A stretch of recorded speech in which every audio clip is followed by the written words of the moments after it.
For decades, dietary fat was treated as the enemy. Governments told us to eat low-fat. Food companies reformulated everything to remove fat. Grocery stores filled their shelves with low-fat cookies, low-fat yogurt, and fat-free salad dressing. And yet, during the same period that fat was being eliminated from our diets, obesity rates in the Western world tripled. Something went very wrong. The problem was not fat itself. The problem was that when fat was removed from food, it was replaced with sugar and refined carbohydrates to keep products tasting good. This created a far worse nutritional outcome. Today we know that fat is not the enemy. Fat is an essential macronutrient. Your brain is roughly 60% fat. Dietary fat builds your hormones, insulates your nerves, and helps you absorb fat-soluble vitamins including A, D, E, and K. The question is never whether to eat fat. The question is which type of fat to eat and in what quantity. Saturated fat is the type of fat that is solid at room temperature. Think of butter, coconut oil, lard, and the fat you see on a piece of red meat. Saturated fats are found predominantly in animal products, including beef, pork, lamb, full-fat dairy products like cheese and butter, and in a few plant sources like coconut oil and palm oil.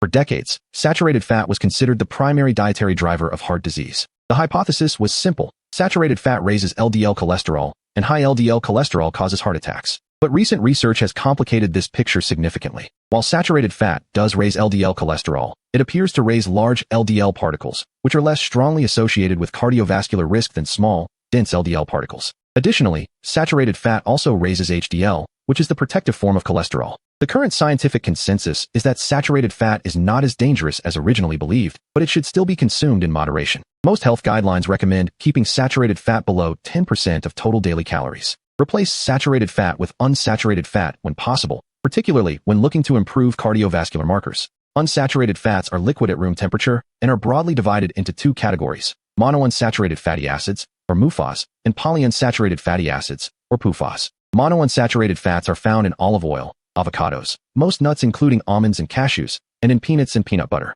The Mediterranean diet, which is heavily based on olive oil consumption, is consistently ranked among the healthiest dietary patterns in the world. Research shows that MUFAs help lower LDL cholesterol while preserving or raising HDL cholesterol. They also reduce inflammation markers in the blood. Polyunsaturated fats include both omega-6 and omega-3 fatty acids and are found in sunflower oil, soybean oil, walnuts, and fatty fish. The typical Western diet tends to have a heavily skewed omega-6 to omega-3 ratio, sometimes as high as 20:1, when the ideal ratio is closer to 4:1. This imbalance promotes inflammation. Replacing saturated fats with unsaturated fats has consistently been shown in clinical trials to improve cardiovascular outcomes. This is one of the most robust findings in nutrition science. Omega-3 fatty acids are a specific type of polyunsaturated fat that deserve their own section because of their remarkable effects on health. There are three primary types. ELA, or alpha-linolenic acid, is the plant-based form found in flax seeds, chia seeds, and walnuts. EPA, or eicosapentaenoic acid, and DHA, or docosahexaenoic acid, are the marine-based forms found primarily in fatty fish such as salmon, mackerel, sardines, and herring, as well as in fish oil supplements. EPA and DHA are the biologically active forms. ELA must be converted by the body into EPA and DHA, but this conversion rate is very inefficient, typically less than 15%. This means that if you do not eat fish regularly, a fish oil or algae-based omega-3 supplement may be warranted. EPA is particularly important for reducing inflammation and supporting cardiovascular health. DHA is critical for brain development and function. Research has shown that adequate omega-3 intake is associated with reduced risk of heart disease, reduced triglycerides, lower blood pressure, improved mood and cognitive function, and reduced markers of systemic inflammation. Most adults in Western countries are deficient in omega-3 fatty acids. Aim for at least 2 servings of fatty fish per week. Trans fat is the one type of dietary fat that has no safe level of consumption. Trans fats are created through an industrial process called hydrogenation, in which hydrogen gas is forced into liquid vegetable oil under high pressure and heat. This process converts liquid oils into solid or semi-solid fats that are cheaper,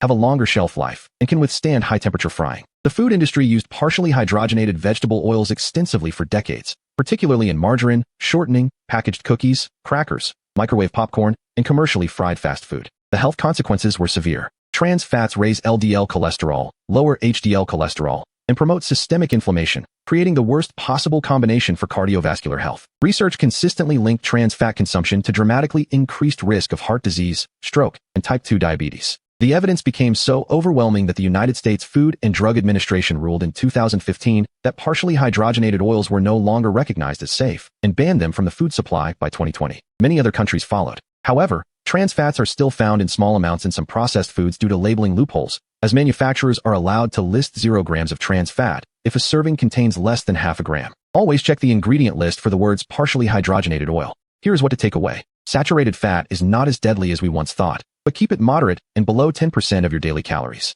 Unsaturated fats, especially from olive oil, avocados, and nuts, are genuinely protective and should make up the majority of your fat intake. Omega-3 fatty acids from fatty fish are among the most beneficial nutrients in the human diet. Eat fish twice a week or consider a quality fish oil supplement. And trans fats? Avoid them entirely. Check ingredient labels for the words partially hydrogenated oil. Fat is not the enemy. The type of fat you eat and the overall quality of your diet determine your health outcomes. Up next, we break down protein in complete detail. How much you actually need based on your body weight and activity level. The best animal and plant sources. And the most common mistakes people make when trying to hit their protein targets.